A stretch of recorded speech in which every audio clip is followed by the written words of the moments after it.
I love that roar.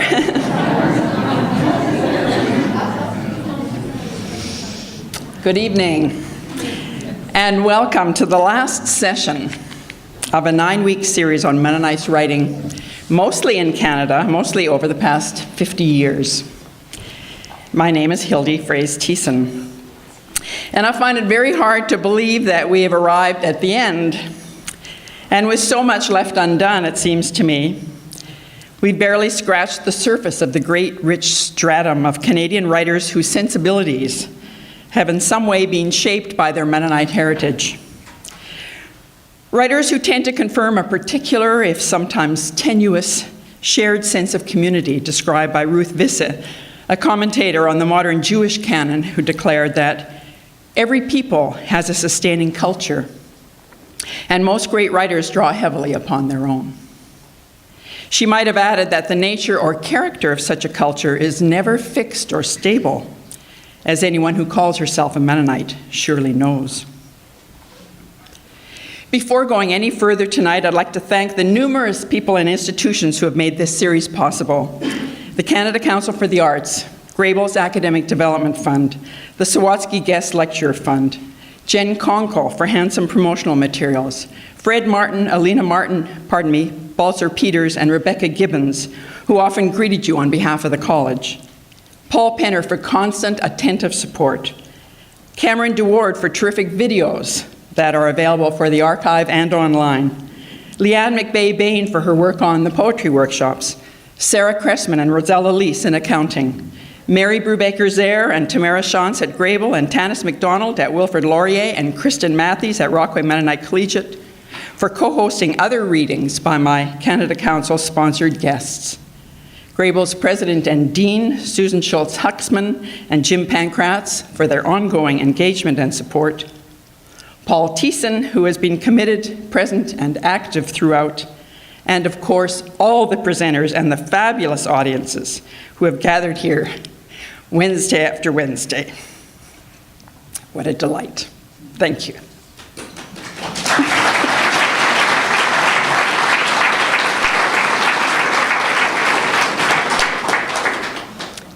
In my preliminary remarks each week of this program, I've paused here to introduce next week's featured guest.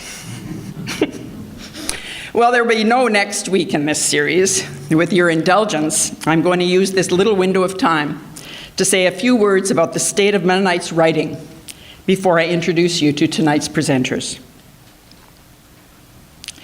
Over the past few weeks, we've heard writers and critics read from prepared texts and respond to questions about all sorts of things, from literary process and technique to how a writer's life experiences informs his or her work, from the way a writer's career or a literary trope might take shape over time to the very identity of the Mennonite writer and the nature of this phenomenon we've come to call Mennonite literature.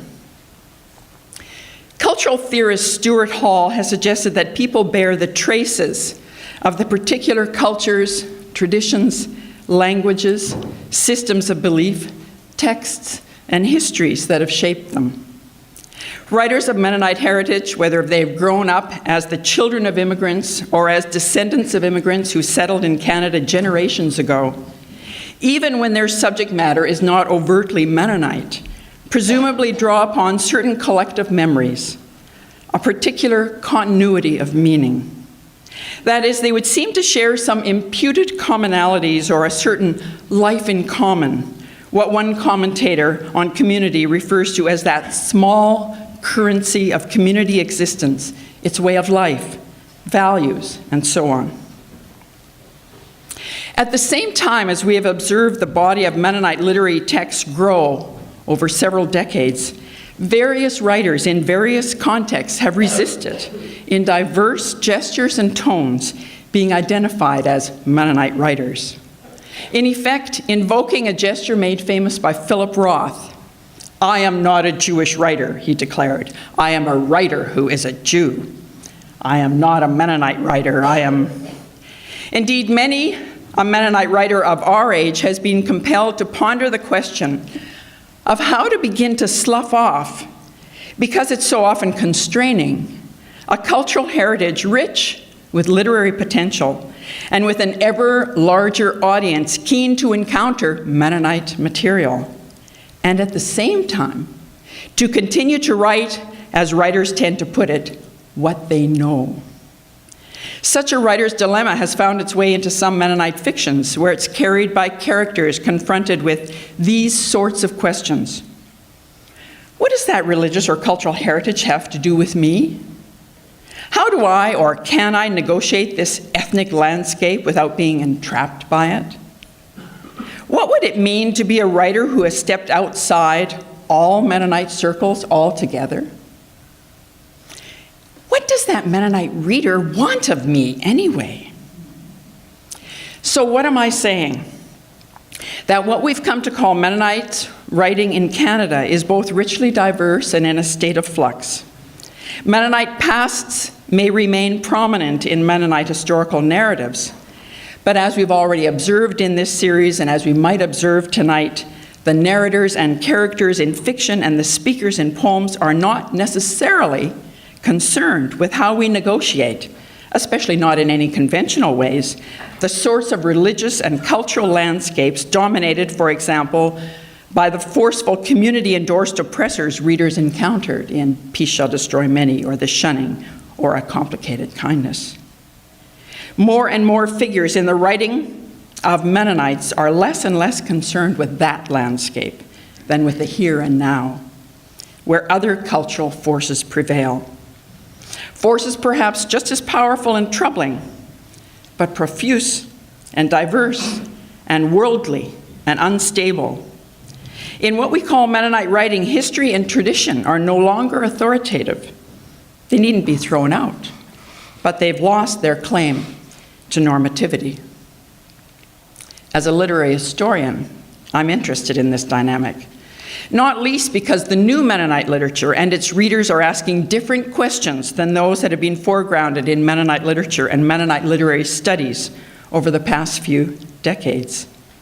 Many writers, for example, are less interested in origins than in milieu, less concerned with group history than with individual becoming, less compelled by essential identity than by multifaceted identifications.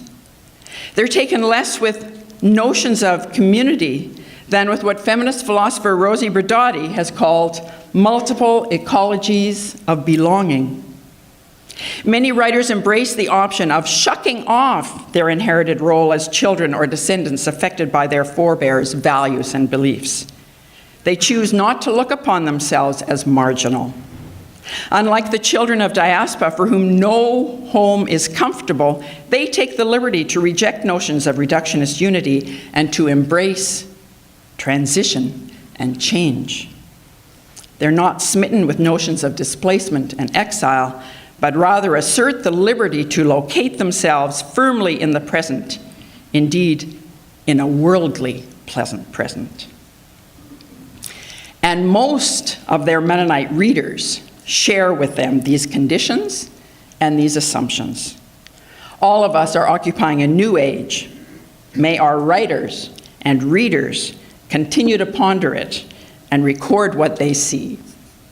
Long live Mennonite literature. We have two guests this evening. Carrie Snyder, author of the Juliet Stories and an earlier collection called Hair Hat.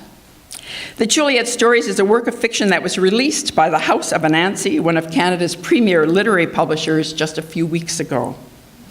In recognition of International Women's Day last week, Carrie was cited by CBC Books as one of the 10 Canadian women writers you need to read. The citation concluded with this: "The Juliet Stories looks to be one of the best books of the year."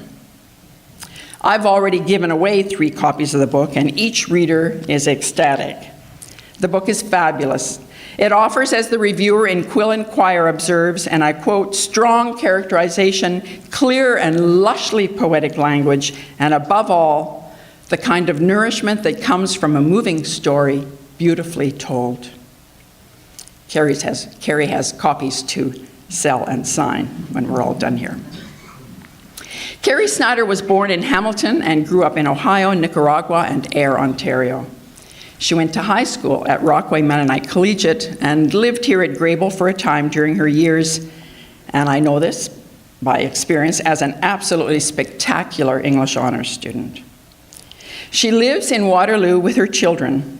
She's described herself as, I quote, a mother of four, writer, dreamer, planner, runner, photographer, taking time for a cup of coffee in front of her computer screen. My days are full, she writes evocatively, yet I keep asking, how can I fill them a little more? With depth, with care, with pleasure. This week, in the wake of her book's debut, she is guest editing the National Post's daily book blog called Afterward. The Post is where she landed her first real job, working as an assistant to Noah Richler, son of Mordecai Richler, whom she was sometimes called upon, she recalls, to contact with messages or requests. Scary. You can read Carrie's posts online. You can also follow her day-to-day on her personal blog entitled Obscure Canlit Mama. In a very positive review of her book in the Montreal Gazette last week, the writer closed with this reference to Carrie's blog: if there's any justice, she'll soon have option of dropping that first word, obscure. Indeed. There's a lot of buzz in the Canadian literary world about the Juliet stories, from which Carrie will read tonight. Immediately after her reading, you will hear a lullaby written and performed by Carrie for her character Gloria in the story Juliet Wears Black.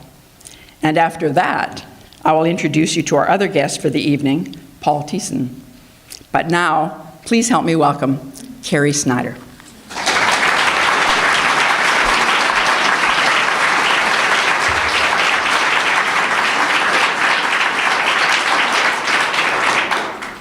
Thank you, Hildy. Thanks for inviting me. It's thrilling to be here.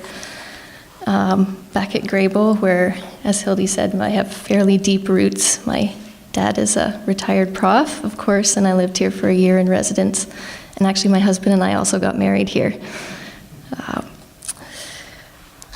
I'm going to read a story called Dear Ronald Reagan. And actually, that story was published in Rhubarb, and then Hildy was editing. And I'm going to set up the story, however, by reading a passage from the first story in the book. And Juliet, who's the main character, is explaining what her family is doing in Nicaragua. And she's going to describe the political context from her 10-year-old point of view. So I'll read that first, and then I'll move on to Dear Ronald Reagan. It is February 1984. Ronald Reagan is the President of the United States of America. He is fighting the commies. Commie is short for communist, a thick plank of a word that is used often and ominously on American television. On American television, communist means evil. But Juliet takes her definition from Gloria, her mother, who says that communists are people who share everything. Imagine fighting against people who share. It is the punchline to a joke. Juliet writes a skit on the subject, and Keith plays Ronald Reagan with gusto. I declare a war on sharing. There will be no more sharing. Juliet loves and craves definitions. What is the specific meaning of each heavy word that falls from the sky? But a definition is not an answer. It is a temporary shelter, a camp that is put up and broken down.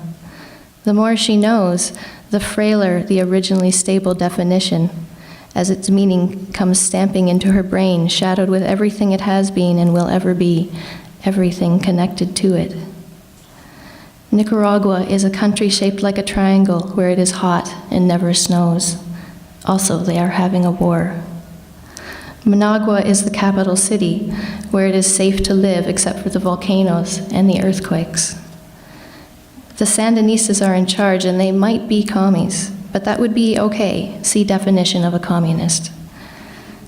The Cold War is America versus the USSR. Somehow this matters, even though Nicaragua is neither of those places. The CIA are scary Americans who sneak around and do bad things, playing nasty tricks on people. They might be anywhere, even pretending to work for the Roots of Justice. The Roots of Justice is going to stop the fighting in Nicaragua. Juliet's parents work for the Roots of Justice. They will bring Americans into Nicaragua to protest against the Contra War. Freedom fighters, what Ronald Reagan calls the Contras. The Contras, masked men who stab Nicaraguan babies with bayonets, which are knives attached to the ends of their guns. The Contra War, the Contras are fighting against the Sandinista government. Ronald Reagan is paying, but nobody knows. Everyone needs to know. A protest is a way of telling, yelling when no one is listening. Pay attention. Juliet's parents believe they can stop the Contra. At least they believe they have to try. That is why the Friesen family have come to Nicaragua. They have come to stop Ronald Reagan. They will take ordinary Americans to the border towns where Contras ambush and murder ordinary Nicaraguans. The ordinary Americans will not let that happen. They will stand peaceful and strong in between. They will wear matching green t-shirts and they will hold hands and sing songs. They won't get hurt. Ronald Reagan and his freedom fighters won't want to hurt ordinary Americans. Juliet would like to go too, to stand in the line and hold hands and sing. Juliet's mother says she won't be able to. Juliet will stay with her brothers in Managua, where it is safe and no one is being killed.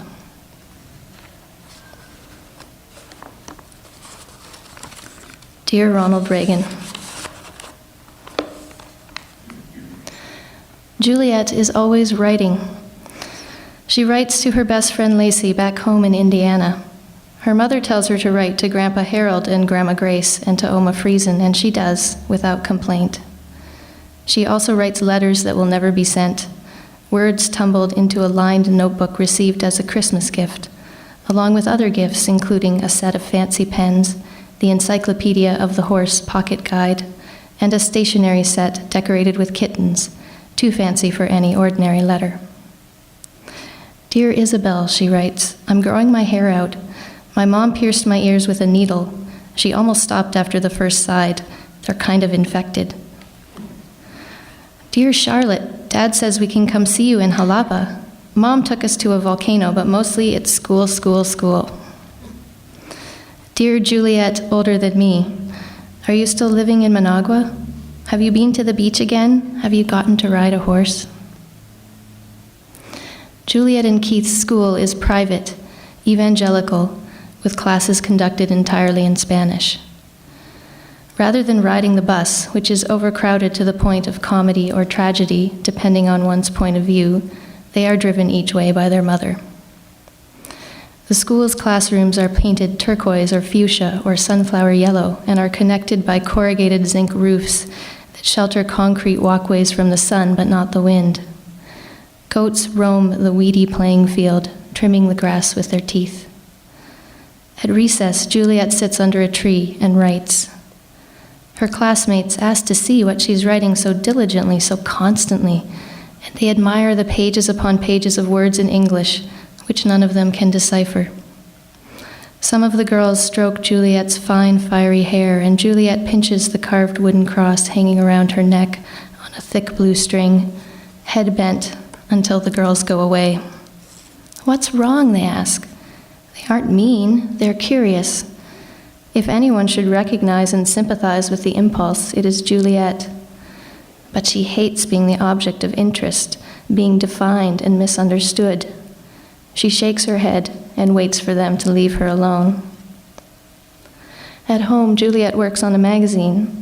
Juliet assigns her brother Keith an article, and he obliges with a story about baseball, the country's favorite sport. He curls in the lower bunk, poring over the daily newspaper, and includes the latest scores. Juliet thinks these details are irrelevant. Her own piece describes the three-toed sloth that hangs from a branch in a tree across the street and never appears to move. The sloth may or may not be three-toed. Juliet is unable to count for certain, but she labels it as such and draws a picture with arrows, Grayish-brownish fur, closed eyes, long claws. The result is discouraging. Her pictures never turned out the way she plans them in her head, though she's frequently pleased with what she writes, sometimes privately amazed, hardly believing the words came from her own head. Maybe Juliet will be a writer. She composes and sends a series of letters to the authors of her favorite books, requesting advice. Almost all neglect to reply. Several are apparently dead. But within a month, a huge cardboard box arrives on their porch in Managua, the delivery itself a miracle, given the city's absurdist system of street addresses. Theirs includes the directions 2 blocks north of where the little tree used to be. Encyclopedia Brown's publishers have responded with charitable force. Juliet and Keith rip open the package to discover a generous collection of paperbacks. But the author's letter looks suspiciously mimeographed. Though Juliet reads it carefully, she can discover no clues on how to be a writer. If there is a secret formula, the author of Encyclopedia Brown is not sharing. She will have to figure it out on her own. She has another letter to write. It has just occurred to her that she can, that letters travel to places otherwise impenetrable, and there are things that he needs to know, which she can tell him. She will write to Ronald Reagan. She feels the weight of this letter's importance and begins with a rough draft. Her mother corrects it, and Juliet copies this version onto a clean sheet of paper, folds it twice, and slides it into an envelope. The letter exits the country with a departing delegation from Pennsylvania who will post it upon entering the United States. Dear Ronald Reagan, the letter begins, you should come to Nicaragua and see what is happening here. Juliet believes that in his busyness, a visit is something Ronald Reagan has been overlooking, and all he needs is an invitation, hers. She imagines Ronald Reagan walking down this very street where the supposed 3-toed sloth hangs, and seeing the children. She senses that the children are of particular importance. They will crowd around him and talk to him. They will explain, and he will stop paying for the Contras to fight. She spends some weeks in eager anticipation, either of a letter or a visit. Gradually, Juliet thinks of the letter less and less, though it is more a matter of the idea losing its immediacy than of Juliet losing hope. She continues to wait in pleasant and secret expectation. Even many years later, after Juliet is grown, even many years later, after Ronald Reagan has died, she finds herself in odd moments waiting, and she thinks, I'm waiting for his letter. This is her special gift and curse, the ability to have faith without evidence, to see vividly what isn't there and what will never be. Here is Ronald Reagan in his Oval Office, in his White House. Though Juliet knows otherwise, the White House is a little cottage set in an emerald garden. Inside, the cottage is filled from end to end with one huge, egg-shaped wooden desk that dwarfs the president, who sits behind it impatiently, rummaging through heaps of letters and answering a big black phone. His fingers linger on a crumpled envelope. The return address has caught his eye. Who could be writing to him from Managua, Nicaragua?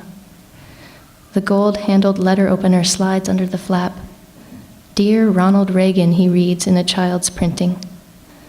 Not even halfway through the letter, Ronald Reagan is dabbing his eyes. His heart is heavy. He continues. The children. He had not considered them. He had not considered how some of them are being killed by his very own freedom fighters, how they lack for food sometimes because of the war, how they are scared of his warplanes flying overhead, booming as they crash through the sound barrier, how the children at school, Juliet and Keith too, scatter and freeze when they hear that crushing noise, how everyone shouts that the Americans have come, that they've dropped the first bomb, the one everyone is waiting for, on Managua. Of course, Juliet writes, it wasn't a bomb after all. We are happy you haven't dropped any bombs yet. The bomb shelters are holes in the ground and only the children will be allowed in. I don't know what we're supposed to eat in there, Juliet writes. Nobody here has done anything to you, she finishes. You should come and see, and then you will know." And Ronald Reagan, in his Oval Office, holds her letter in his age-spotted fingers, bends his head, and weeps. He is so thoroughly overcome that he must put his head in his arms on the desk, and tears flow down his wrist and smear Juliet's words. He is quiet like this for a long time, thinking about the children, remembering his own, but most importantly, his thoughts turn with curiosity and compassion toward this particular and extraordinary child, this Juliet, who lives in Managua, Nicaragua. He is thinking that he must invite this girl to come and visit him at the White House. He will order a special meal, discovering in advance Juliet's favorite foods, mashed potatoes mixed with green peas and chicken gravy. And there will be a fancy ball, and Juliet must dress up in a puffy skirt and twirl on the dance floor, and newspaper people will come and take pictures of her and print these pictures in their newspapers, and Juliet will answer questions like, "What is it really like in Nicaragua?" and "How does an 11-year-old girl like you manage to change the president's mind?" Juliet will answer that it wasn't hard. She just wrote him a letter. She just wrote and told him what was really happening. Ronald Reagan lifts his head.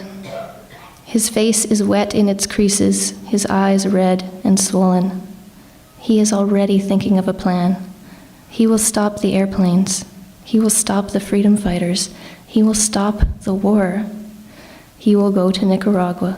He will see the children. He will save them. But first, he thinks, I must write back to Juliet. Thank you.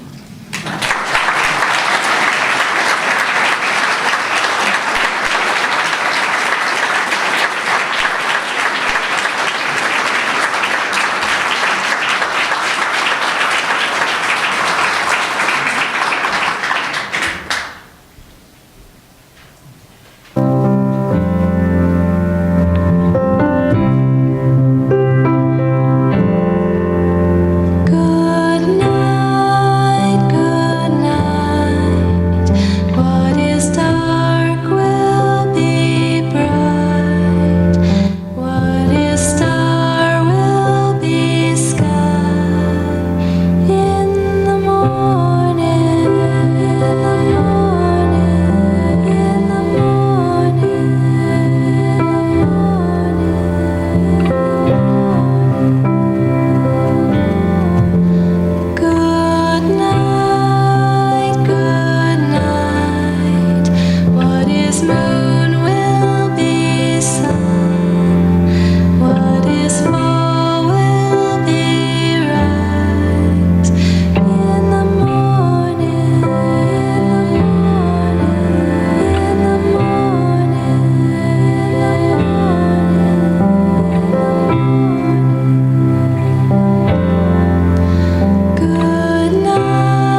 was Carrie singing a lullaby she wrote in conjunction with the novel, The Juliet Stories. The Juliet Stories will be available for you to buy a copy and have Carrie sign it when you leave later tonight.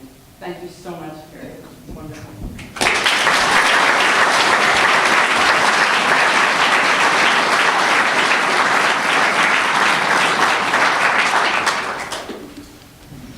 What a treat. It was just the right thing that we would have a young writer here this evening to close things off, before Paul, of course. Paul Tiessen is enjoying his first year of retirement from teaching at Wilfrid Laurier University, where he taught English and film studies beginning in 1974. You'll note I said retired from teaching. He's as active as ever on his research and writing, including his collaboration with an international team of scholars who serve as his ever-present community of peers, thanks to the internet. As always, he is engaged also on writing related to Mennonite art and literature. When Paul and I first met in the summer of 1968, we were married the next year. It was at a wedding where I was the maid of honor and he was the best man. The wedding was to happen in a Mennonite Brethren church, and during the preparation for the wedding meal, which typical of the time was to take place in the church basement, someone accidentally turned on the heater for the baptismal tank. There was no water in the tank. An hour before the ceremony was to take place, we were notified that the church was on fire. That was the dramatic beginning to the beginning of our relationship. After Paul would come to visit around that time, my father would remark in exasperation every time he left, "Don't you two ever run out of things to talk about?" Well, in a way, I guess even half a century later, we haven't. And among the constant subjects of our discourse are Mennonite writers and artists. Apparently, they haven't said everything they want to say, nor has Paul, nor I. Paul Tiessen and I have collaborated on a lot of things, including running a small press, Sandhills Books, which has published photographs, drawings, and paintings by artists of Mennonite heritage in volumes such as People Apart, Portrait of a Mennonite World in Waterloo County, 1977, Mennonite Country, Waterloo County Drawings by Peter Ettrell Snyder, 1978, Forever Summer, Forever Sunday, Peter Gerhard Rempel's Photographs of Mennonites in Russia, 1981, Waterloo Portfolio, Waldemar Neufeld's Paintings and Block Prints, 1982, A Sunday Afternoon, Paintings by Henry Pauls, 1991, and Waldemar Neufeld's Canada, A Mennonite Artist in the Canadian Landscape, 2010. We've also collaborated on numerous literary subjects, including our edition in 2006 of After Green Gables, Lucy Maud Montgomery's Letters to Ephraim Weber, a local Swiss Mennonite. This done for the University of Toronto Press. Paul has independently run another small publishing company, MLR Editions, which published numerous volumes on literary modernism, as well as literary works by Cincinnati Mennonite writer Dallas Wiebe. His ongoing academic engagement with literary modernism, including 50 issues of the scholarly journal, the Malcolm Lowry Review, and scores of articles on modernist subjects from Dorothy Richardson and Malcolm Lowry to Marshall McLuhan and Alfred Hitchcock, has always been augmented by his work on Mennonite writing, on the fiction of Rudy Wiebe and Sandra Birdsall, for example, or Dallas Wiebe and Miriam Taves. So his lecture this evening is completely coherent with what he's been engaged in for decades. In fact, in many ways, it represents his most cherished academic vocation: to read and write about artists and writers from North America's Mennonite communities, and to foreground and analyze and speculate upon their work and its impact. I'm happy to hear Paul speak with us tonight, and I guess I could say that I've watched this talk take shape, but I've never heard a word of it, and I'm eager to hear it now. So welcome, Paul Tiessen.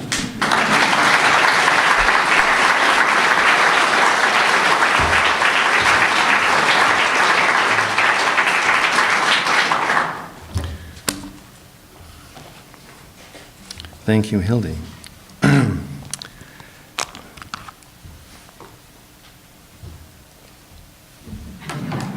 I'm getting older than even my senior citizen students, so I'm wearing many different sets of glasses. I want to thank Sam Steiner for helping me with some technical things for this presentation, augmenting our always helpful technical person whose name I always forget, Cameron. I do very few technical things, so Sam was a very useful person to have around. As you see, we have nothing to show for it, Sam. I want to thank Rob McNair, who reminded me of the contradictory spaces occupied by minority traditions other than Mennonite, especially drawing attention to the big exhibition in Hamilton of the Ukrainian-Canadian Roman Catholic painter William Kurelek, on right now till 29th of November. What I've seen, very good. I wanted to thank Miriam Most. I don't know if Miriam's here. No.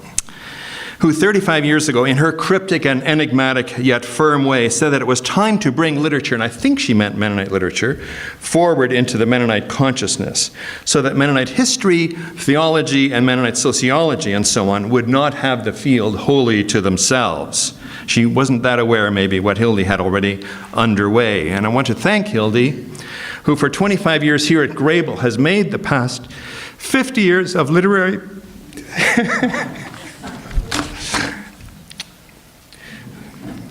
Carrie and everybody have been too much. Literary patterns and shapes, storming in work by writers with various kinds and degrees of Mennonite background, and who has brought much of that work into our midst during these past 9 weeks. Also, when I heard her presentation earlier today at 7 o'clock, once Vic had queued us up and got us going at 7, I realized that everything I would have wanted to say, she pretty well said. So you should go back and listen to that on the Grebel website. Okay. The school stood at the crossroads in the valley, its loggish face southward. Flanked by teacherage and sagging barn, it waited with its door yawning in the spring morning as the children neared on 4 roads cut like slashes through the bush. Reluctantly they came, listening to the spring frog song, touching the buds on the slim poplars, snuffing the freshness. Soon the yard rang with their running shouts, and tumbled hills re-echo. People who read that handful of words in the fall of 1962, the first paragraph of Rudy Weeb's novel, Peace Shall Destroy Many, were, without knowing it, immersing themselves into the first moment of what has come to be called a 50-year period of Mennonite literature in Canada. The response of some of those people to Weeb's novel will lead me into the first half of my presentation this evening, in which I explore the behavior of some readers during that early phase in the history of Mennonites reading. In the second half of my presentation this evening, I again explore readers, but this time my main focus will be on 2 fictional readers, readers who appear inside the text of Miriam Taves's 2 Mennonite novels, A Complicated Kindness from 2004 and Irma Voth from 2011. I recognize that the term Mennonite novels is problematic and perhaps outmoded, but I use it in this instance because these 2 novels, like Peace Shall Destroy Many, openly explore structural relationships between individual identity and the functioning of a specifically Mennonite community. I will suggest that in A Complicated Kindness, Taves gives us a model of bad reading. In Irma Voth, she offers insights into how a Mennonite can become a good reader, a productive reader, whether negotiating relationships with Mennonite or non-Mennonite works of art, and can draw on those negotiations to navigate with compassion and empathy the complexities of life. So please keep Taves's 2 novels in mind while we survey responses to Weeb's arrival in their lives, in all of our lives as a novelist in 1962. Also, along the way, I do want to pay some, and with reference to Wiebe and Taves, I do want to pay some attention to troubles arising in relation to the Mennonite novel. Certainly the three novels that I have mentioned each generate a moral vision transcending the details that come from being Mennonite. Yet for some readers, the trouble with such novels is that they trouble our everyday lives, for they speak to trouble embedded in certain kinds of human, including Mennonite, behaviors or attitudes. Perhaps any kind of prophetic speaking leads to the trouble with such novels. There is, of course, a valuable and productive kind of trouble that many of us, once we recognize it, honor and value. In this first part of my presentation, I look at three kinds of responses to Wiebe and Peace Shall Destroy Many. First, by readers who rose up against Wiebe or the novel, and I'm indebted here especially to the University of Toronto scholar W.J. Keith, who has done a lot of work on Wiebe. Second, by writers who rallied behind Wiebe and his first work. And I'm especially grateful for insights that I've gleaned in these last 9 weeks from people, many of whom are here and who were willing to remember. I had to give them all a memory test because going back 50 years, for those of us now in our 60s and 70s, not such a simple matter. And thirdly, I want to look at people in the marketing division of the first publisher for Wiebe who inserted themselves between Wiebe and the early readers, Mennonite and non-Mennonite alike.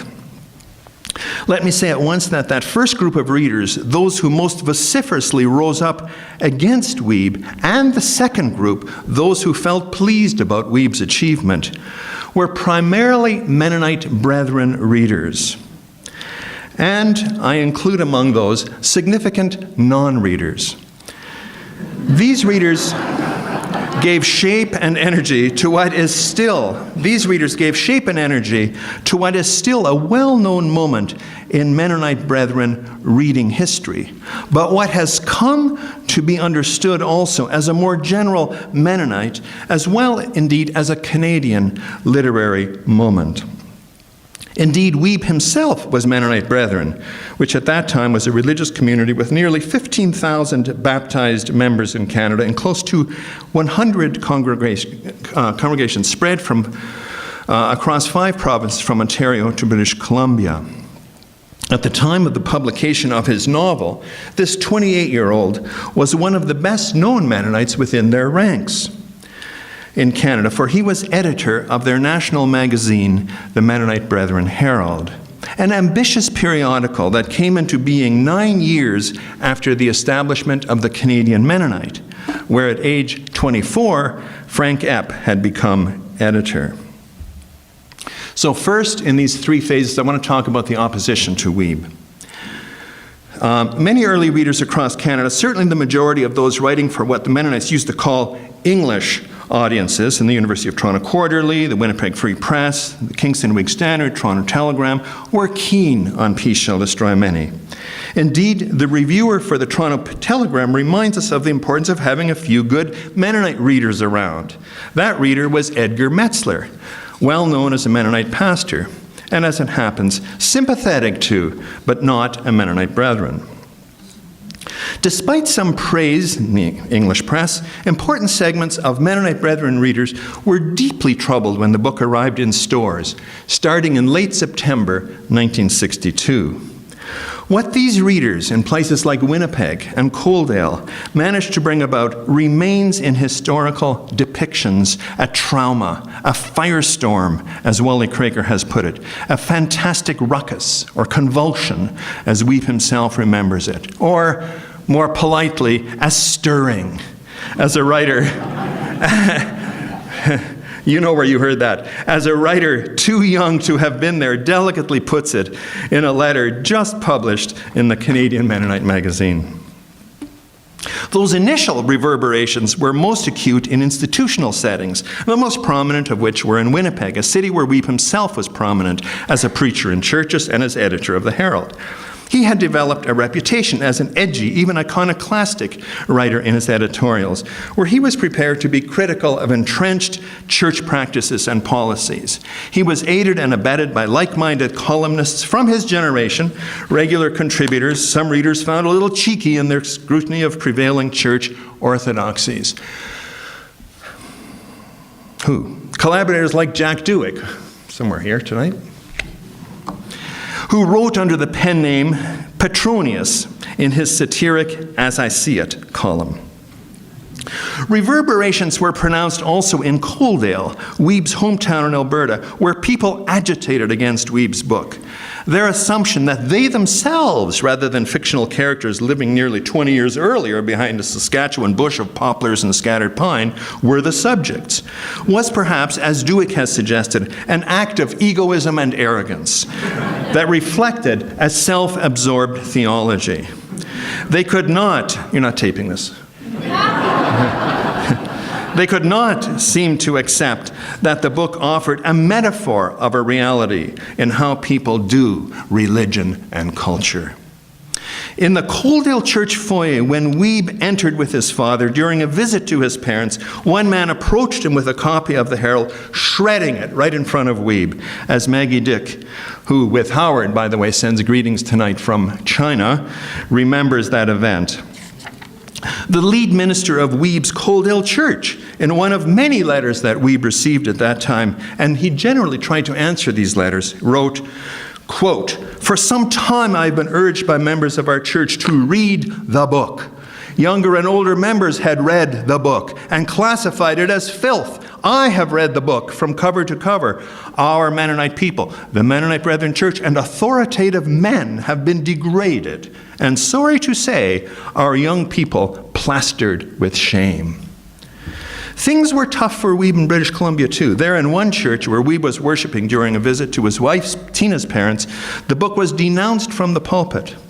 And the minister who had officiated at their wedding wrote, quote, "The spirit of the book, from its first page to the last, is a purely negative one." What was going on? Before I look briefly at readers who supported Weeb, I should say that Weeb's father, a laborer in Coaldale who read no English, who could not read his son's work, on one occasion with his son, let a few words slip. And I quote from his father, or I quote from Rudy rather. "My father told me once he was proud that I, the son of someone as unimportant as he, had created such a flap among all those grote man, those big men." Secondly, I want to talk a little bit about the supportive side. Marina Unger, now of Toronto, has suggested that the generation of Mennonite brethren in Winnipeg, of which Weeb and she, then a student at the Mennonite Brethren College there, were a part, was actively trying to figure out how to escape constricting elements of their religious environment. There was a need, for example, to learn how to escape constricting language in the face of church members who controlled the uses and applications of words. For example, a word like spiritual. Weeb supporters would have winced helplessly with Weeb at accusations that his weekly editorials were what church leaders like to call unspiritual. Unspiritual, in the sticky terminology of 1962, was a condemnatory term operating with plenty of force within the discourse system of the precisely regulated church world of the day, where it helped to reinforce the church's master narrative. For example, for church leaders seeking to corral any of the many serious Mennonite musicians in Winnipeg struggling for a hybrid space that was open to both the church and the world, the term was a handy one.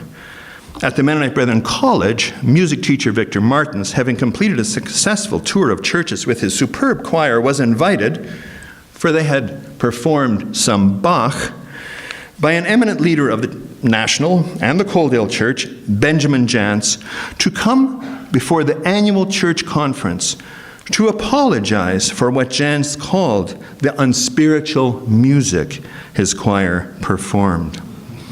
It strikes me that perhaps Weeb was acknowledging the work of Winnipeg musicians like Martins with the presence of a Winnipeg performance of Bach's St. John's Passion in his next novel, First and Vital Candle, which came out in 1966 and is set largely in Winnipeg.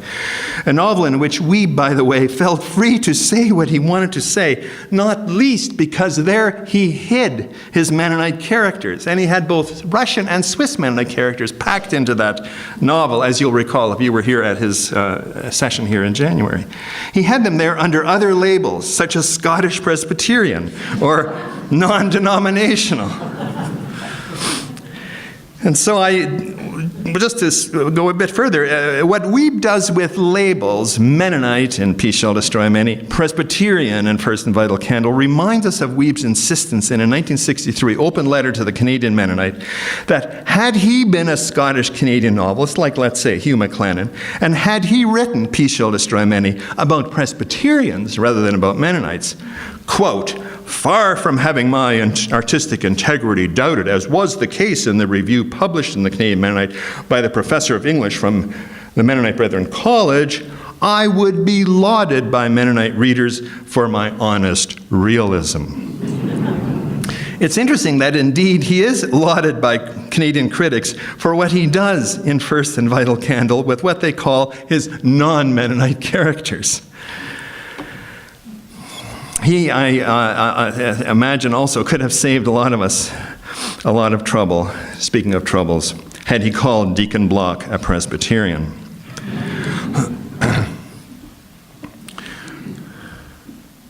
His comments about labels remind us of the extent to which the word Mennonite circulates as a signifier that itself so easily causes trouble, to come back to that trope. For its meaning may seem inviolable and sacrosanct. Its use by the unspiritual as appropriation. It is a term that is remarkably loaded. Many have invested deeply in that term and in the tiny population and the myriad ideas, along with the misplaced repressions that it represents. This may have been especially so during the 1950s and early 60s, a period of enormously rapid change in the culture, changes that individuals registered differently, and that represented a frightening loss of control of language for many. This was true in the broader Canadian society as well, and the 60s had not yet even arrived. But to return for a moment to readers supportive of Wiebe, and one more footnote to the word spiritual. The cellist Joyce Redecup-Fink now lives in Germany, but she was active in 1962 as a musician and as a student at the Mennonite Brethren College in Winnipeg. Redecup, a friend of Wiebe since those Winnipeg days, is now associated with the Mennonite Church in Krefeld, from which in 1683 the Mennonite families who first settled Germantown, now part of Philadelphia, departed for North America.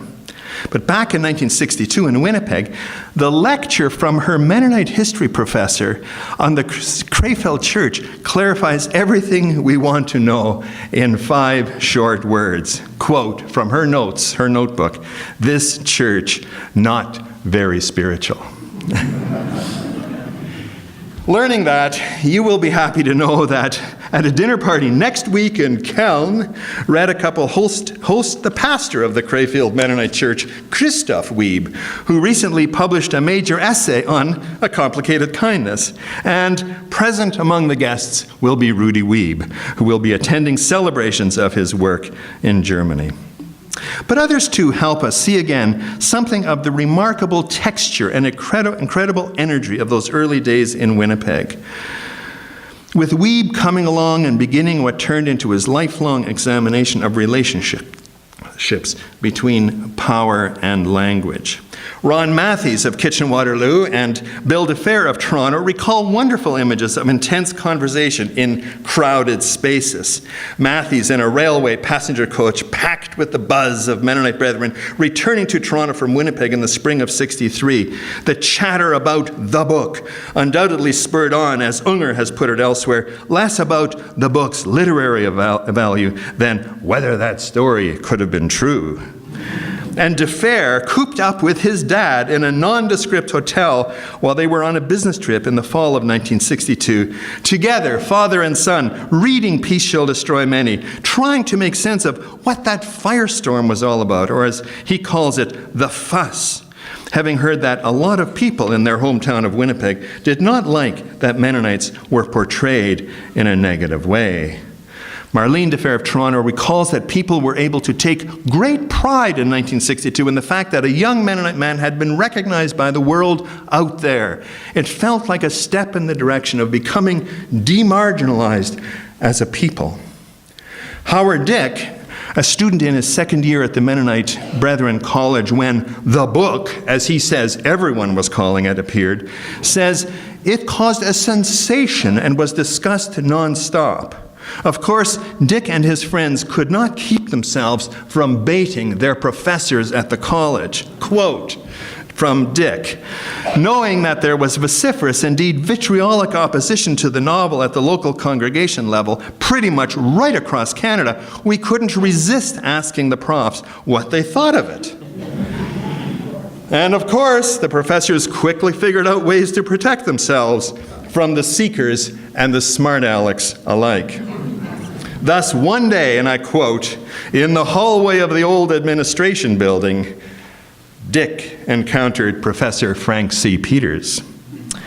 He asked him what he thought of the book. Well, Peters tended to be pretty quick and pretty sure of himself. Without any hesitation, he replied that not only had he not read it, he had no intention of reading it, had no intention of giving an opinion.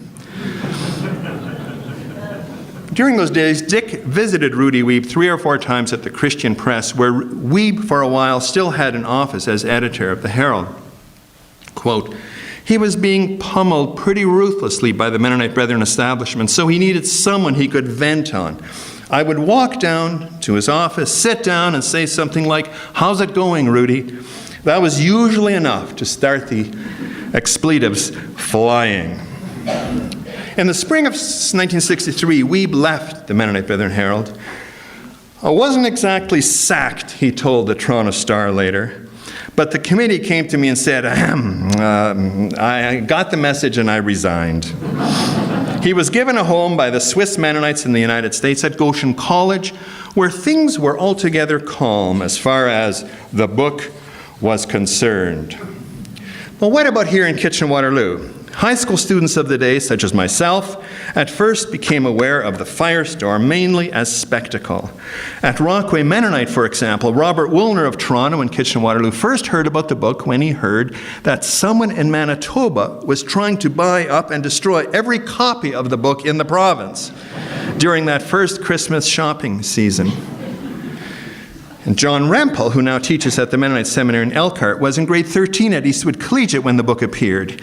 He picked up his hardcover copy at the Golden Rule bookstore on King Street East in Kitchener, where it was selling for $4.95. He sought it out because, as he puts it, quote, the reports on it were so excited, almost too good to be true, that someone was daring to confront the storyline we had grown up with. Rempel read it right through the night, thrilled that someone with intellect and authority was audacious enough to say what could only be whispered in public. The narrative gripped me, enlarging and confirming my picture of our religious world. Rempel lent me his copy, and I too, though I wish I could say it took me no longer than Rempel, eventually came to join forces with those readers for whom Wiebe's novel made invaluable and necessary trouble of a productive kind.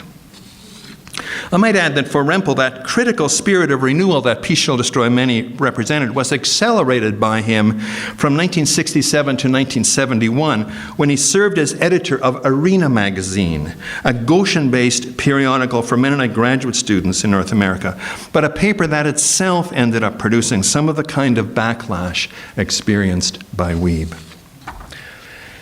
And lastly, in section 1, I want to think a little bit about the publisher.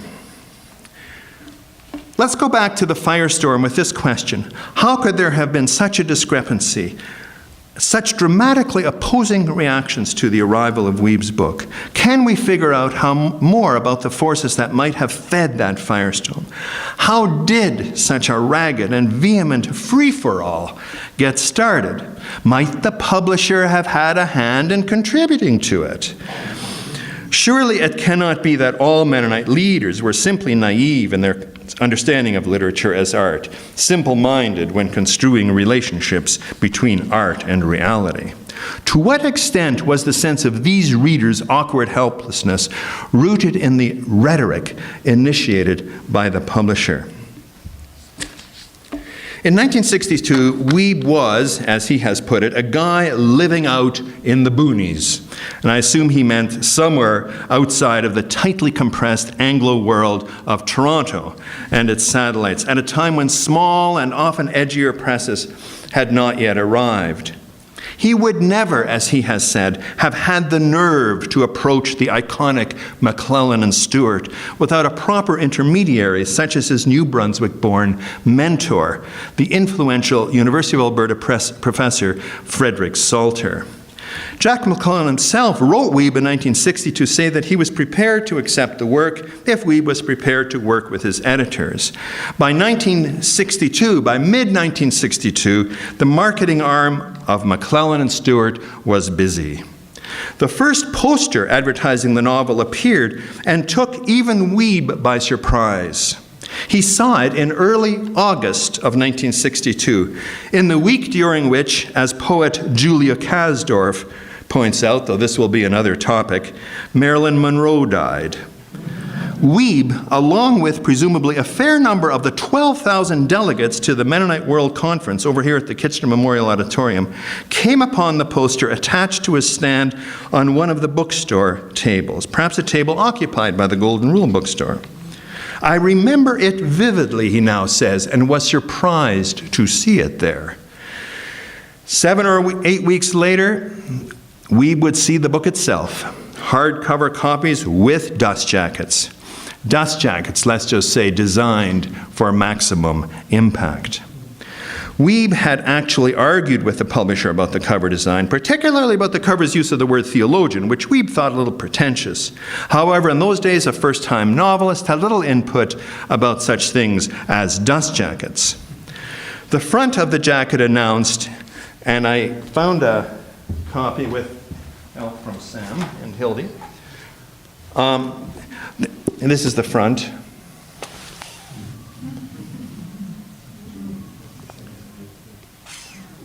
Not the same as a paperback if you look at the back, but the front, similar.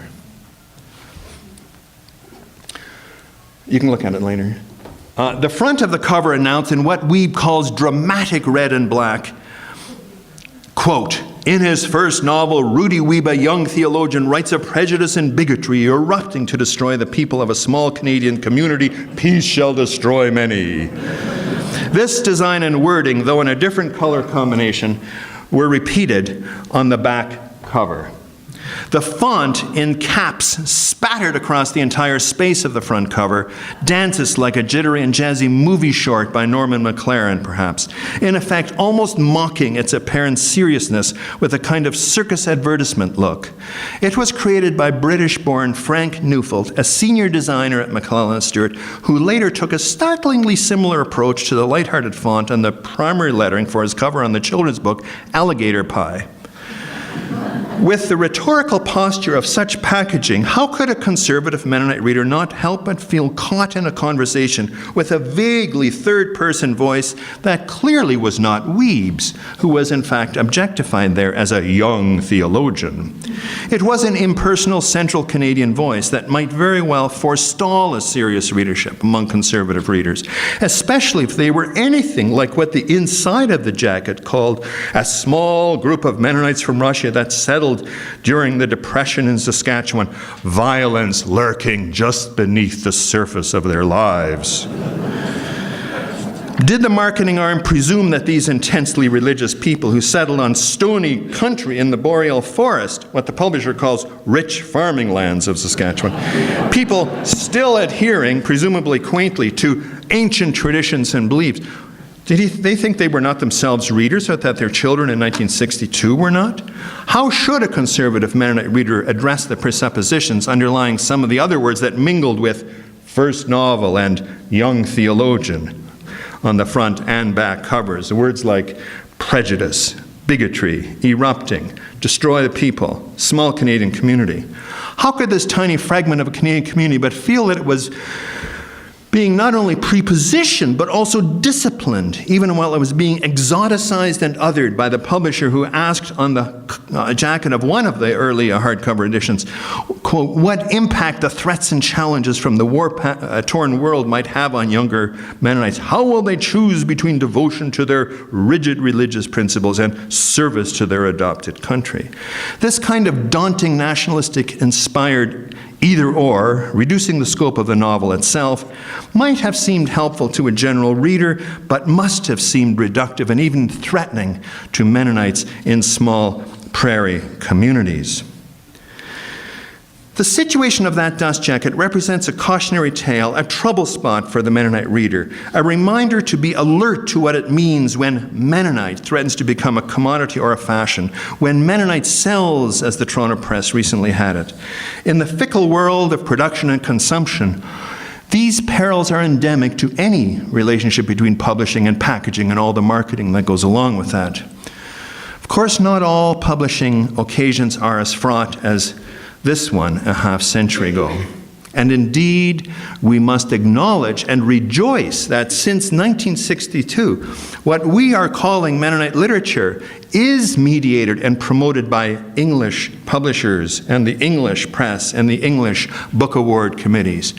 Readers are justifiably proud of the role of the non-Mennonite world in establishing standards for Mennonite literature. For Miriam Taves, incidentally, her most recent publishers, both of them in Toronto, have been Stoddart and Knupf. After the all-important Turnstone Press in Winnipeg started things off for her with her first novel. Carrie Snyder's The Juliet Stories is published in Toronto by Anansi. To conclude part one, often, of course, the trouble caused by readers is a trouble brought on by the writers. It is that Mennonite writers, if they follow what they are encouraged to do, to write about the worlds they know, will perhaps inevitably end up writing about Mennonite worlds, both good and bad. And they might very well name these worlds as Mennonite. This strand of trouble took root in the mid-1950s when Professor Salter instructed Wiebe to write realistically about what he knew, not about things he made up. Not like what Wiebe himself calls the shallow teenage Gothic story for which he won a prize at the Alberta Mennonite High School in Coaldale about a multiple murderer and gloomy churchyards filled with oak trees, such as, of course, Wiebe himself had never seen. When Wiebe was a graduate student and wanted to write a thesis on Shakespeare, the wonderfully named Salter said to him, I quote, "Yes, Mr. Wiebe, yes, a great many people can write perfectly acceptable or perfectly dreadful theses on Shakespeare, but perhaps only you can write a fine novel about Mennonites." Okay, second half, which is much shorter.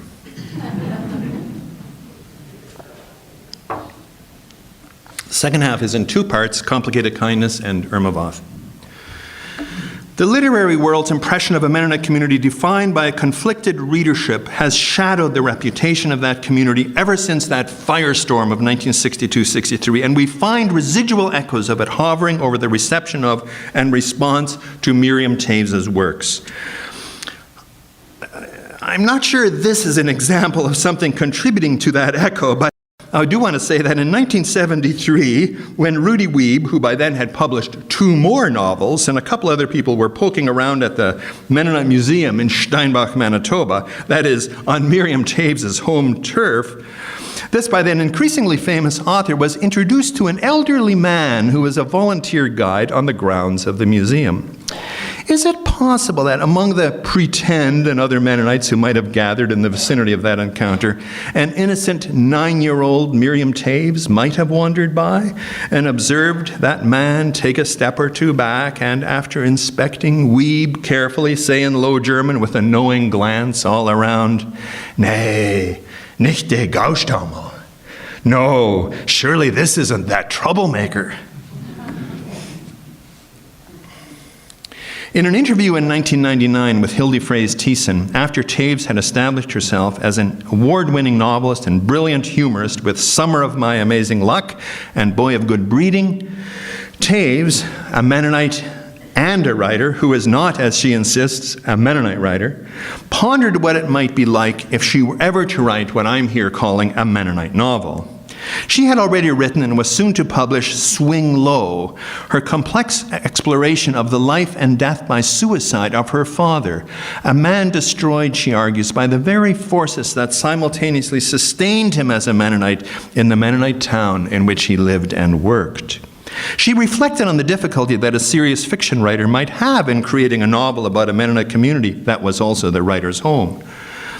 Following her work about her father, she had become conflicted in her feelings about that home and recognized that it would be difficult to write a novel about it with compassion and kindness, civility and caring, when these values, she felt, seemed to be doled out there in such exact and exacting portions and in essentially mercenary terms. Her examination of her father's pilgrimage through life had made her angry about those terms, those rigidly applied moral codes by which he grew up.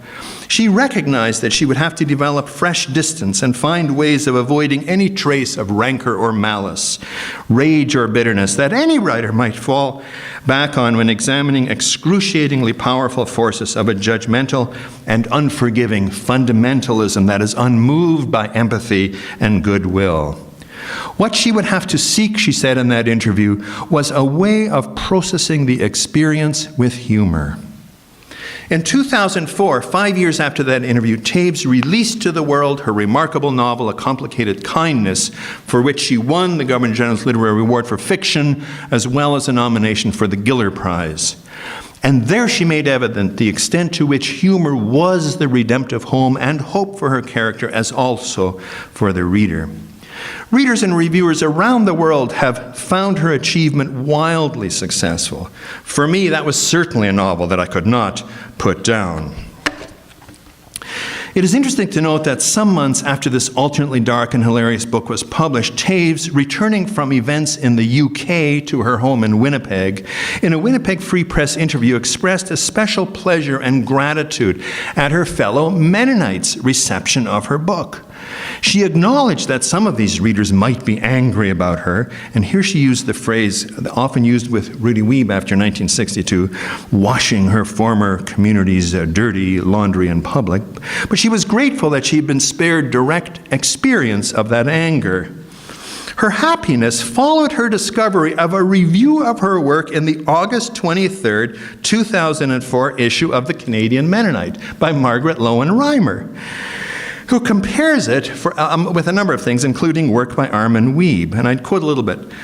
In A Complicated Kindness, Taves for the first time aims her devastating wit at the smothering religiosity of small-town Mennonitism. But hers is no gentle poke at Mennonite foibles, writes Lowen Reimer, as in the tradition of Armin Wiebe. This book cuts deep to expose the pain and longing of a contemporary teenager. Lowen Reimer points to a reviewer in the Globe and Mail, Rebecca Caldwell, who expresses astonishment that this Taves could find a home in the same world as Rudy Wiebe. Quote from Rebecca Caldwell, "Who knew Mennonites could be so funny? It's one thing to expect the followers of Menna Simons to produce heavyweight, serious writers such as Rudy Wiebe, but Miriam Taves? Taves, the review continues, wants to be clear that it's the fundamentalism, not the faith, that she takes issue with. Quote, I've seen the damage that fundamentalism can do. It's a culture of control, and that emphasis on shame and punishment and guilt.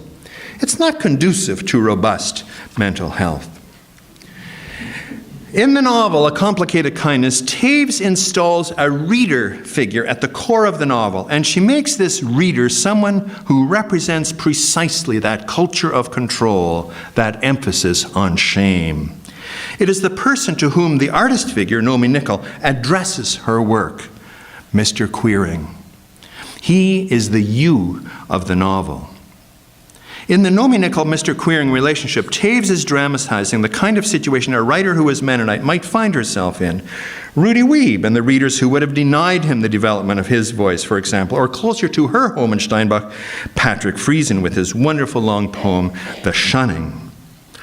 The 16-year-old Nomi Nicol at first treats Mr. Queering, who is her English teacher, as an exceptional, kindly figure, for whom she has, as an occasionally kindly figure, for whom she has trouble finding an ending for the work about Mennonites that she has underway, titled Flight of Our People. Meanwhile, Nomi lives in the heartbreaking anguish of having lost her sister Tash and then her mother Trudy, a one-time artist figure in the nearby big city. And she lives with her sweet, eccentric father, Ray Nicol. But at the end of the novel, she loses even her dear father. Her family members, finding life in that town impossible, disappear into an unknown chasm, what we might call a kind of menochasm, an abyss beyond any point of contact. Nomi carries on in increasing isolation in a town where tiny hints of people's kindness are easily snuffed out by a systemic protectiveness of a narrow and fearful status quo. That Mr. Queering represents for her an implacable and intransigent reader only makes her desperate life story and her attempt to write her essay on Mennonites all the more poignant and excruciating for us as readers. Her brilliantly staged plea for some kind of recognition is made all the more overwhelming by her mischievous and outrageous sense of humor. But the hypocritical Mr. Queering is not at all a true reader. That he represents for her not only a controlling reader, but also, when she becomes the reader of his writing, namely his secret letters to her mother, a manipulative reader who has blackmailed her mother into disappearing, makes us all the more disconsolate at the absolute condition of her aloneness. We admire her for her pluck, not least at the end of the novel, when she resolves to maintain the centrality of storytelling as a means of bringing life to her complicated community. In Nomi's relationship with a reader like Mr. Queering, Taves reveals to us something of the anxiety a writer might feel in searching for a fair-minded and forgiving reader in performing her work for the community about which she writes, especially when the community already holds what it takes to be absolute truths. Taves wants us to understand Nomi in terms of her spirit, an indomitable spirit defined by her indefatigable commitment to a joyous excess of language. Nomi's is a hyper-performance of language that hilariously staves off the pressures of religious and other, including reading conventions, that starve communities of life. Through her language performance, Nomi simultaneously condemns and redeems her people. I want to go on to Irmavoth lastly then, and mention, though, that last week when I was telling Darcy Friesen-Hossack, who was here, that I would be focusing today on Mr. Queering as a template for a certain kind of difficult reader, Darcy said that the man claiming to be the real-life model for Mr. Queering came up and identified himself at one of her book signings, I believe to her husband, in British Columbia. She did not say just how much this person confessed about Mr. Queering's sins. So I left the conversation stand there. Lastly then, Irmavoth. In her one other Mennonite novel, Irmavoth, Taves again prominently places a reader figure in the text. This time, it's the 19-year-old protagonist, an old colony Mennonite, Irmavoth. It is interesting to note that Taves made it plain to one and all after the release of her 2004 Mennonite novel, and I think Rob Zacharias referred to this, never again. And indeed, The Flying Troutmans, her 2008 novel, has nothing to do with Mennonites. But her experience of starring with other Mennonites in that Mexican movie Silent Light helped to change her mind. Indeed, the making of such a movie lies near the heart of Irmavoth. And to the Canadian press, she said recently, "I've learned not to make such sweeping statements." Irma is a combination of helpless naivete and quirky resourcefulness, of vulnerable, because inexperienced, social and cultural smarts, yet sophisticated multilingual capacities, especially when she is placed in the right hands, like those of the worldly film crew that moves in alongside her old colony world to make a poetic film about that world. With the arrival of that movie crew and the director, Diego Nolasco, who gives Irma the dangerous gift of a notebook and a pen, she begins to learn how to occupy more worlds than one. What she learns by the end of the story is how to take up contrary and dissimilar ways of seeing and speaking, of inhabiting, as it were, two or more different subject positions. We discover that an old colony Mennonite girl like her can learn to read, as she puts it, like a Mexico City girl, for she discovers a way of becoming both. As a reader within the novel, in learning how to read as a Mennonite and a non-Mennonite, Irma then stands in strong contrast to the hypocritical Mr. Queering. Taves suggests that even for someone whose childhood home is in a community that provides her with no language for responding to art, encounters with art can still initiate life-changing renewal, drawing a reader beyond a self-centered, even perhaps Mennonite, solipsism. It is in the last parts of the novel, after Irma and her younger sister Aggie flee from their home in the Mennonite community in Chihuahua in northern Mexico, saying no farewells to the film crew that has brought art into contact with that community, that she and Aggie and an infant sister their mother has thrust into their arms find themselves in Mexico City. They arrive at the huge square in the center of the city where things teem with the vibrant life of street performers, all a bit daunting for the responsible Irma and all rather alluring to the unpredictable Aggie, who is attracted to the dancing in the main square, while unbeknownst to her, thieves make off with the bag carrying all their money. Later, when Irma loses Aggie in the vast crowd, she in desperation hands the infant sister to some young street performers who have spontaneously befriended her, and running through the pulsing throngs, looks for Aggie, and she heads toward the National Palace along one side of the square. Inside there, she finds Aggie weeping and staring at a massive mural. Irma, confused by Aggie's crying, hugs her and asks her whether she is afraid or whether the work of art is making her sad. "Look at that," said Aggie, sobbing, and she is looking at a famous mural called Mexico Through the Centuries. "I didn't know that a grown-up person could do that. I didn't know that a person could do that." The person she happens to be referring to, without knowing it, is the great 20th century artist Diego Rivera. Her coming face-to-face with an artist's enormous achievement staggers Aggie's very being. She senses the extreme throes of creation that lie behind the artist's aesthetic and moral victory. She senses something of the artist's soul manifest in that work. And Irma also seems to understand something of that epiphany. Before they leave the mural, Aggie begs, "Can we come back?" Irma, sensing the importance of this encounter, responds intuitively, simultaneously letting go of her need to be concerned about every detail in Aggie's life. "Of course," she says to Aggie, "as often as you like." During the days following, Irma finds a way to earn some money by working as a maid in a bed and breakfast. Aggie, following her new vision, goes to art school to learn to paint.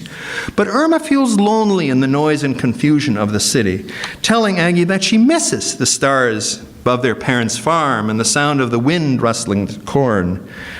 Aggie responds to Irma's longings by providing her with what becomes Irma's second epiphany from the world of art.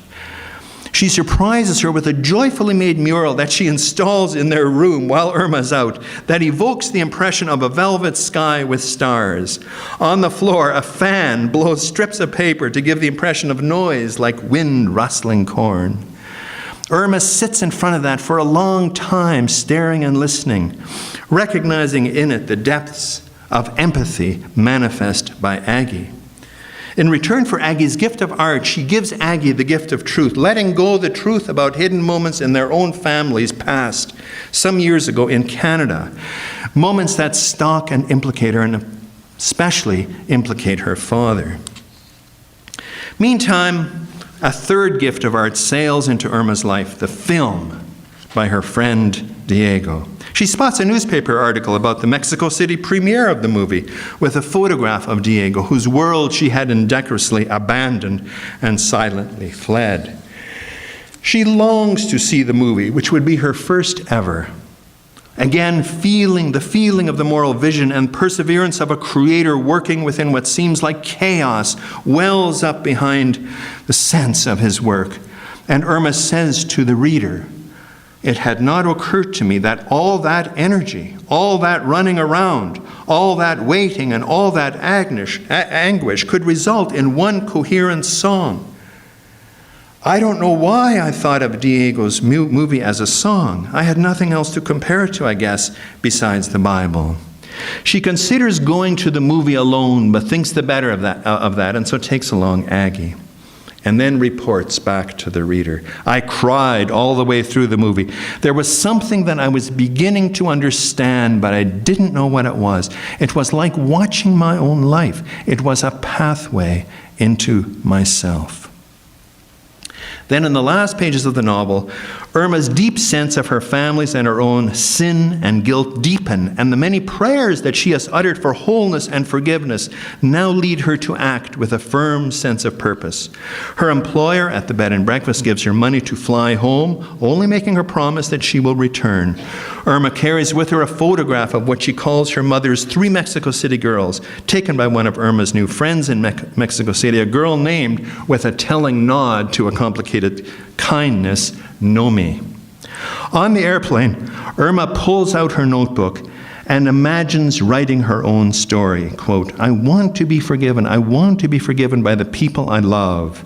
She remembers that she learned from the filmmakers that art is redemptive, and she writes in her notebook, "I can't forgive myself, but I can forgive my father. I hope that we can both be brought back to life." When she arrives at her family's old colony home in the last page of the novel, Irma displays that she has a mastery over and confidence in her new identity. We feel that she will step inside her parents' house and take the risk of embracing them, and further, that she will move forward in her quest for redemption and wholeness, for a transformed family and home. Thus, she reverses the one-way journey of Nomi's mother, Trudy, an artist figure for whom there was no forgiveness in the community, and also no way out of that indeterminate menocasm to which she had been lost back in the novel A Complicated Kindness.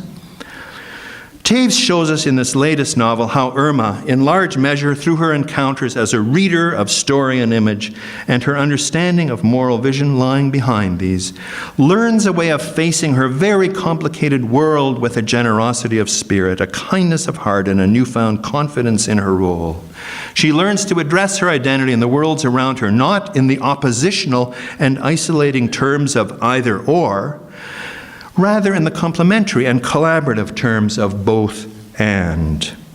Taves, through her protagonist Irma, suggests the possibility of multiple reading positions, multiple identities or selves that stay in conversation with each other, informing and looking out for each other, whether alone or in community, responding to and being responsible for each other. She will move forward, carrying her people with her, for her encounters with art have taught her to read in impure and hybrid and generous ways. We, along with Irma, engage our role as readers with a combination of boldness and humility when we approach a text as Rudy Wiebe also would have us do, as in his best-known short story, Where is the Voice Coming From? He reminds us in that story to read with commitment and grace, and to recognize both the limits and the infinite horizons of a work of art. There's always something provisional, not absolute, about our engagement as readers of texts, including Mennonite novels. Something empowering, as Irma Voth discovers, enabling her to undertake the ethically charged negotiations and conversations between and among publishers, writers, readers, texts, and her own newly discovered multiple selves. Thank you.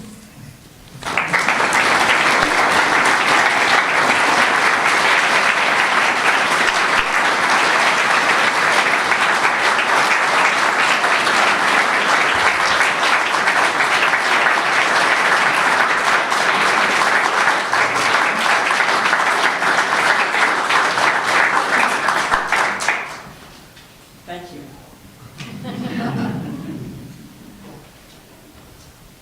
It's a full evening, but I think we have time for just a couple of questions if anybody has a question or two for Paul. Harold.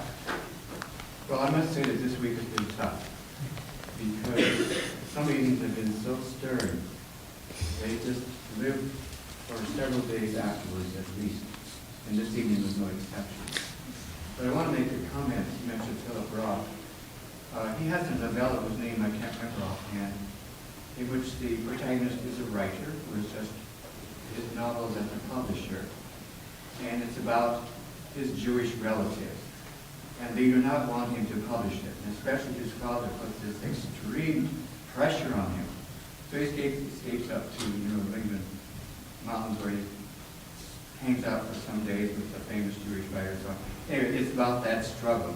What's he going to do? It's sort of left unresolved, but it's very similar to what you were saying about dirty laundry.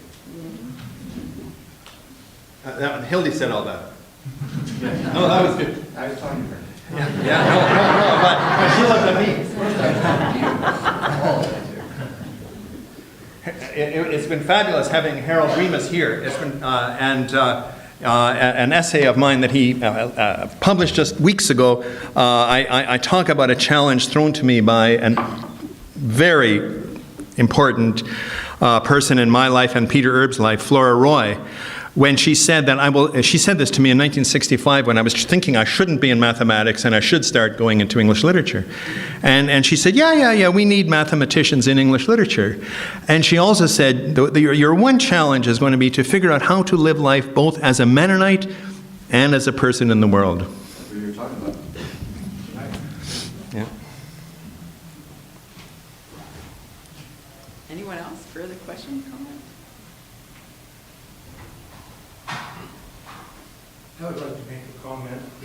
It's been our pleasure to be at each of these meetings for 9 weeks. And also I attended both of the poetry workshops, which were wonderful. They were non-threatening. I managed to decide that I will continue to be a stay-at-home poet. And we've listened to Manitobans, and Saskatchewan Manitobans, and of course Ontario Manitobans. We Canadians love our hyphens. But what I really want to say is the presenters apart, each week we were presented with a beautifully prepared and delivered introduction. In fact, for all of them, we had 2 introductions to the presenters. And for that, I'd like to thank Madame Professor.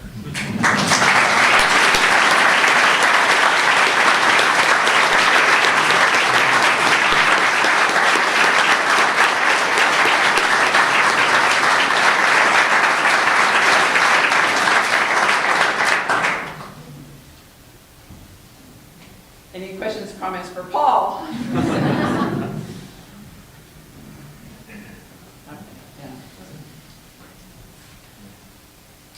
Unusually reticent crowd because we've had just mounds of comments and questions in the past, but it's a long evening. We have books to sell out there.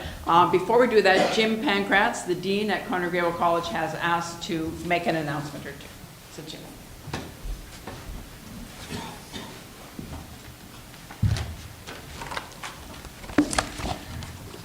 Well, as you know, and as Hildy reminded us as we began, it was her custom early in every presentation, every evening, to remind us of what would happen next week, and she told us why she wasn't able to do that today.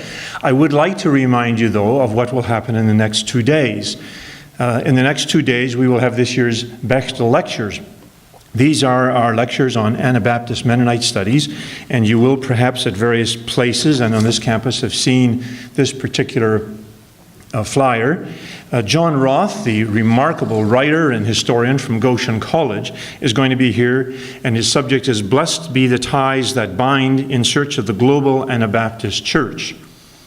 And so we will be reminded that this is as rich as what we have heard the last weeks, but it goes well beyond Manitoba, certainly. Many, many voices in this marvelous Anabaptist family. We invite you to join us. Those lectures will be here both Thursday and Friday evenings. They will be at 7:30, and we'll be very, very pleased to have you here.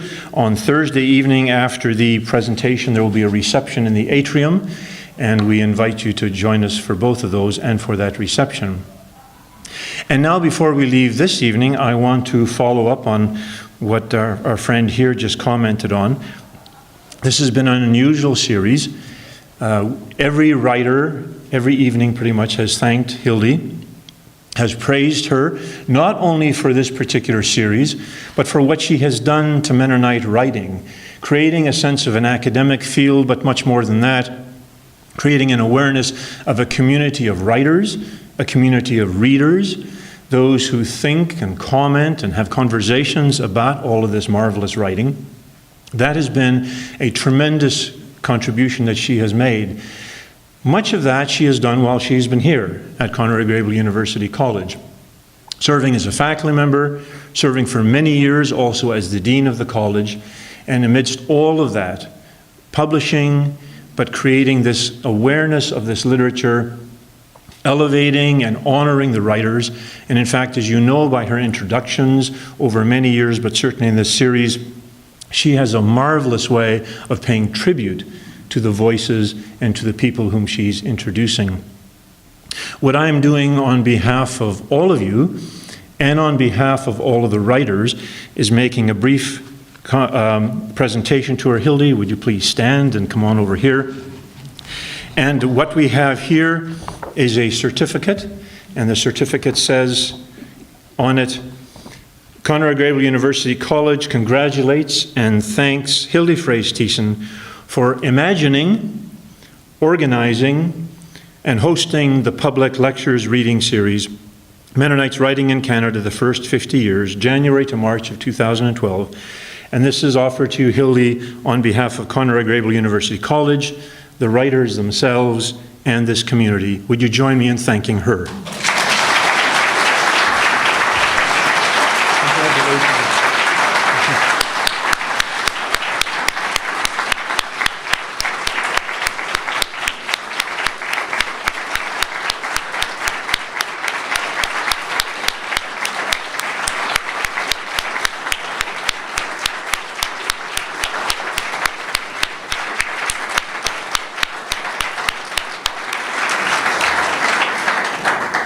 Thank you all, and good night.